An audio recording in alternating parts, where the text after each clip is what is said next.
So hello everyone, आज आपका NEET 2022 था। Do comment me in the comment section कि आपका पेपर कैसा हुआ एंड आई होप कि अच्छा हुआ होगा।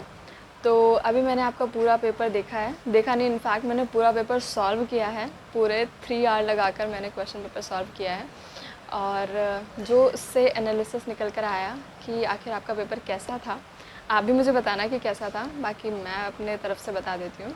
सबसे पहले हम बात करते हैं फ़िज़िक्स की। तो फ़िज़िक्स कंपैरेटिवली इजी लगा मुझे कि इजी पेपर आ रखा था।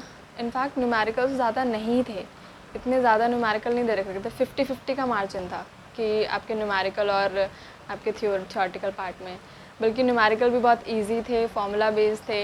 मैं आपको लास्ट मोमेंट पे बोल भी रही थी कि अगर आप तैयारी कर रहे हो तो फिज़िक्स के लिए सिर्फ नॉर्मल पढ़ो और प्रैक्टिस करो सिर्फ फॉर्मूला बेस्ड क्वेश्चन की। तो उसी तरह से पेपर था। सेकंड आपका केमिस्ट्री थोड़ा ट्रिकी लगा मुझे कि थोड़ा उन्होंने घुमाया हुआ था आपको स्टेटमेंट्स में बहुत सारे स्टेटमेंट दे रखे थे। मतलब सिंपल नहीं था, ऐसे नहीं था कि बिल्कुल लाइन बेस दे दिया आपको और एकदम से आंसर मिल गया। आपको थोड़ा सोचना पड़ रहा था उस पर। ऑप्शंस भी ऐसे दे रखे थे उन्होंने। कुछ क्वेश्चंस के तो थोड़ा ऐसा है कि इसमें इनकरेक्ट पूछा हुआ है क्वेश्चन में और दो ऑप्शंस हैं जिसमें इनकरेक्ट आ रहा है। तो इस तरह की चीज़ें हुई हैं कुछ, तो वो सब चीज़ें थी। बाकी ओवरऑल केमिस्ट्री का क्या है ना कि केमिस्ट्री आप पढ़ते हो तो इसलिए आपको फिर भी ज़्यादा दिक्कत नहीं आई होगी, कर दिया होगा। लेकिन फिर भी मैं कहूँगी कि हाँ, कंपैरेटिवली केमिस्ट्री थोड़ा ट्रिकी था। थर्ड हम बात करते हैं बायोलॉजी की। तो बायोलॉजी में तो मैंने आपके एक वीडियो दी थी जिसमें था most important topics from class 11th and 12th biology. मैंने वीडियो नहीं देखी है जाकर देखना, और जिन्होंने देखी है उसको दोबारा देखना कि मैंने जिन जिन टॉपिक के उसमें नाम लिए हैं वो उनसे मतलब मोस्टली क्वेश्चन आए हैं। फॉर एग्ज़ाम्पल मैं आपको बता देती हूँ कि फर्स्ट चैप्टर मैंने 11th का पहला ही चैप्टर मैंने बोला कि इससे टेक्सोनॉमिक कैटेगरी से क्वेश्चन पूछा जाता है। मैंने उस पर एक निमोनिक भी बना रखा है और उससे क्वेश्चन आया है, ठीक है। सेकंड मैंने नाम लिया प्लांट किंगडम में एल्गी का, कि एल्गी से क्वेश्चन आते हैं और अगर आप एल्गी नहीं भी पढ़ पा रहे हो तो उस टेबल को पढ़ लेना, तो उस टेबल से क्वेश्चन आए हैं।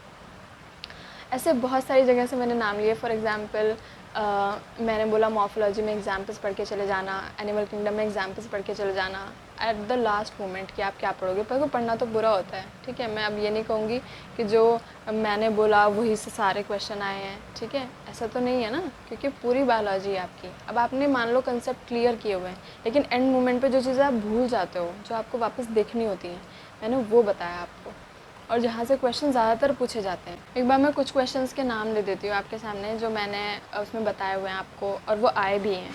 मेरे पास जो पेपर है ना वो R5 कोड का है, तो एक्चुअली पेपर ही नहीं है मेरे पास, PDF है, तो उसी से सॉल्व किया मैंने क्वेश्चन पेपर। तो उसमें 104 जिसमें कि ज़ाइगोमॉर्फिक पूछा हुआ है, ठीक है, तो उसका एग्जाम्पल आया आपका। सेकंड मैंने आपको बताया था, हाँ देखो 107 में हैबिटेट के बारे में, हैबिटेट लॉस, ये सब बायोडाइवर्सिटी लॉस। देखो इसमें क्या करते हैं ना, हर बार इस तरह से मतलब कभी आगे से कान पकड़ लेते हैं, कभी पीछे से कान पकड़ लेते हैं कि कभी हैबिटेट लॉस आपके ऑप्शन में होता है, कभी बायोडाइवर्सिटी लॉस आपके ऑप्शन में होता है। 110 एलगी से क्वेश्चन आया हुआ है।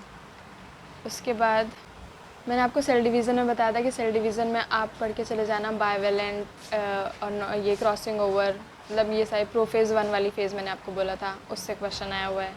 सेकंड 115 में भी एल्गी की टेबल से क्वेश्चन आया हुआ है। उसके बाद 120 क्वेश्चन मैंने ट्रांसपोर्ट से आपको बताया कि हाईलाइटेड पार्ट पढ़ के चले जाना, और ट्रांसपोर्ट से जो क्वेश्चन आए हैं उसमें हाईलाइटेड पार्ट से ही क्वेश्चन आए हुए हैं। जिस हिसाब से मैंने देखा बायोलॉजी को तो थोड़ा लेंदी था, ठीक है, आपका स्टेटमेंट वाइज क्वेश्चन दे रखे थे, थोड़ा लेंदी क्वेश्चन दे रखे थे, अप्रॉक्स 1 आवर आपको लग गया होगा सॉल्व करने में। लेकिन overall paper was good, NCERT based था, और मतलब एक्सपेक्टेड थे कुछ क्वेश्चंस, तो एक्सपेक्टेड थे कि ये क्वेश्चन तो आने वाले हैं। फॉर एग्जांपल एक क्वेश्चन मैं आपको पढ़ ही देती हूँ। मैं तो ये क्वेश्चन मैं लास्ट मोमेंट पे पढ़ के गई थी ना, इस चैप्टर से कुछ पार्ट जो पढ़ के गई थी वो यही पढ़ के गई थी, और मैंने ये वीडियो में भी बताया। कहाँ से, माइक्रोब्स इन ह्यूमन वेलफेयर। मैंने इससे बोला था कि आप यहाँ से पढ़ना ये क्लोस्ट्रीडियम, एस्परजिलस निगर, ट्राइकोडर्मा, ये मैंने पढ़ने के लिए कहा था। और देखो यहाँ से क्वेश्चन आया हुआ है, 169th क्वेश्चन है कि identify the micro organism which is responsible for the production of an immunosuppressive molecule cyclosporin A. बताओ, इजी क्वेश्चन, ठीक है। वहीं से क्वेश्चन आ गया।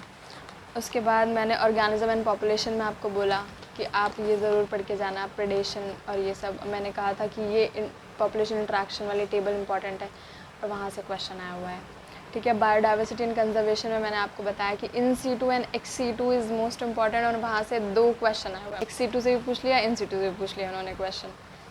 So overall question paper was good. कि मैंने पूरा पेपर सॉल्व किया है, वो पूरा पेपर मेरी वेबसाइट पर मिल जाएगा, जो कि मैंने यहाँ पर मेंशन की हुई है, www.neatandcleannotes.com। और इसी से मेरा इंस्टाग्राम अकाउंट भी है, नीट एंड क्लीन नोट्स के नाम से ही, और नीट एंड क्लीन नोट्स के नाम से ही मेरी वेबसाइट है। And go and visit there. मैंने वहाँ पर जो क्वेश्चंस डाले हुए हैं, इसी से कॉपी करके, कहीं से नहीं बनाए हुए हैं क्वेश्चन, वो किसी बुक से नहीं है, वो किसी क्वेश्चन पेपर से नहीं है, दोज आर फ्रॉम NCERT। और जहाँ से मतलब जो मोस्ट इम्पॉर्टेंट टॉपिक है वहाँ से मैक्सिमम क्वेश्चन लेकर इस तरह से वो बनाए हुए हैं। तो अगर आपने वो नहीं देखे हैं तो एक बार साइट पर विज़िट ज़रूर करना।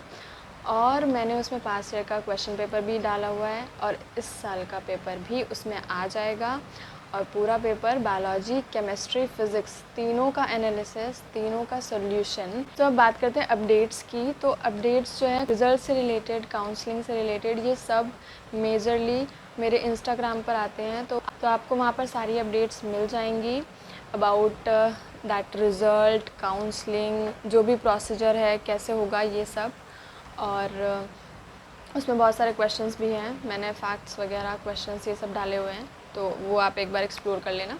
And if you like my videos please consider subscribing. Thank you so much for listening. और हाँ, जिनका एग्ज़ाम ज़्यादा अच्छा नहीं हुआ है उनको होप छोड़ने की ज़रूरत नहीं है, ठीक है।